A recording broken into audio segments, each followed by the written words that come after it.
ग्वालियर में मुख्यमंत्री की बैठक खत्म हुई। बैठक के बाद केंद्रीय मंत्री नरेंद्र सिंह तोमर ने कहा कि प्रदेश में कोरोना का संक्रमण कम हो रहा है। भविष्य को देखते हुए बच्चों के भर्ती के इंतजाम भी किए जाएंगे। ग्वालियर चंबल संभाग के सभी जिलों में 30 मई तक जनता कर्फ्यू जारी रहेगा। मुख्यमंत्री ने कहा कि कोविड की इस बीमारी में हम सबको मतभेद भुलाकर संक्रमण की चेन को तोड़ने में जुटना होगा। कोरोना को परास्त करना हमारी प्राथमिकता है। मुख्यमंत्री शिवराज सिंह चौहान ने रविवार को कलेक्ट्रेट सभा कक्ष में ग्वालियर चंबल संभाग जिले के सभी जिलों में कोरोना संक्रमण की रोकथाम के लिए किए जा रहे कार्यों की समीक्षा बैठक में ये बात कही। उनके साथ केंद्रीय कृषि, पंचायती राज और ग्रामीण विकास मंत्री नरेंद्र सिंह तोमर, राज्यसभा सांसद ज्योतिरादित्य सिंधिया, प्रदेश के चिकित्सा शिक्षा मंत्री विश्वास सारंग, ऊर्जा मंत्री प्रद्युमन सिंह तोमर, सांसद विवेक नारायण शेजवलकर के साथ क्राइसिस मैनेजमेंट के लोग मौजूद रहे। वहीं मुख्यमंत्री शिवराज सिंह चौहान ने कहा कि कोरोना की चेन को तोड़ने का सबसे कारगर उपाय जनता कर्फ्यू ही है। ग्वालियर में संक्रमण कम हुआ है, इसे पूर्ण रूप से समाप्त करने के लिए 30 मई तक अब जनता कर्फ्यू लागू रहेगा। उन्होंने कहा कि कोरोना के संक्रमण में कमी जरूर आई है, लेकिन लड़ाई लंबी है, इसे हम सबको मिलकर ही लड़ना होगा।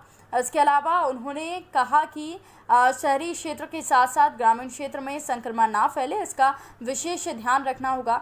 हमारे लिए राहत की बात है कि प्रदेश की पॉजिटिविटी रेट घटकर 10.8 हो गई है। वहीं कुछ दिन पहले ये 24% थी। ग्वालियर चंबल संभाग के सभी जिलों में सुधार हो रहा है। इसके लिए चौहान ने कहा कि जिले में जो भी कोविड सेंटर स्थापित किए गए हैं उन्हें पोस्ट कोविड सेंटर के रूप में संचालित करने की तैयारी हमको करनी होगी।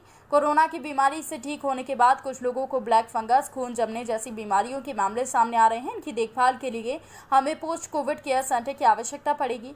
इसके अलावा उन्होंने कहा कि ग्रामीण क्षेत्रों में संक्रमण ना फैले, इसके लिए प्रदेश में किल कोरोना 3 अभियान चलाया जा रहा है। इसके तहत ग्रामीण क्षेत्र के हर घर तक टीम पहुंचे और जो भी संक्रमित मिले उसका उपचार सुनिश्चित किया जाए। उन्होंने कहा कि सभी दल बल के साथ इसमें सहभागी बने। साथ ही आपको बता दें कि मुख्यमंत्री चौहान ने कहा कि वर्तमान में संक्रमण की रोकथाम के साथ भविष्य की चुनौतियों के लिए भी पुख्ता प्रबंध करने की आवश्यकता है। इसके लिए जिले के कलेक्टर अपने अपने जिलों में भविष्य की प्लानिंग करें। ऑक्सीजन प्लांट, आईसीयू बेड और ऑक्सीजन बेड बढ़ाने की व्यवस्था की जा रही है। इसके अलावा सीएम ने कहा कि ब्लैक फंगस और बच्चों के लिए मेडिकल कॉलेज में अलग से वार्ड बनाए जा रहे हैं। मुख्यमंत्री चौहान ने कहा कि प्रदेश में जरूरतमंदों को निःशुल्क उपचार मिले, इसकी व्यवस्था की गई है। कोई भी जरूरतमंद अनाज की उपलब्धता से वंचित ना रहे, इसके लिए भी सीएम ने खाद्यान्न वितरण का सही ढंग से निरीक्षण और मॉनिटरिंग करने के निर्देश दिए। साथ ही उन्होंने कहा कि आयुष्मान कार्ड के माध्यम से हर जरूरतमंदों को निःशुल्क उपचार मिले, इसकी व्यवस्था की गई है। वहीं परिवार को निःशुल्क उपचार मिलना चाहिए, इसके लिए प्रदेश के सभी जिलों में अस्पताल चिन्हित हैं। इसके अलावा ऐसे लोग जिनके पास आयुष्मान कार्ड नहीं है उनके नए कार्ड बनाने का काम भी तेजी से किया जाना चाहिए। केंद्रीय मंत्री, पंचायती राज और ग्रामीण विकास मंत्री नरेंद्र सिंह तोमर ने कहा कि मध्य प्रदेश में कोरोना की रोकथाम के लिए सीएम शिवराज और उनकी टीम ने जो काम किया है वो प्रशंसनीय है। उन्होंने कहा कि अभी हमारी लड़ाई समाप्त नहीं हुई। कोरोना को पूरी तरह से समाप्त करने के साथ साथ भविष्य के लिए भी हमें सचेत रहना होगा और एडवांस प्लानिंग करना होगी। इसके अलावा ग्रामीण क्षेत्रों में किल कोरोना अभियान के तहत चलाकर यहाँ पर ग्रामीण क्षेत्रों में लगातार सर्वे किया जाना चाहिए। सर, क्या रहा बैठक में आज? ग्वालियर और चंबल संभाग सभी जिलों के क्राइसिस मैनेजमेंट ग्रुप की बैठक थी। मुख्यमंत्री जी इस बैठक के लिए आए थे। उन्होंने विस्तार से समीक्षा की।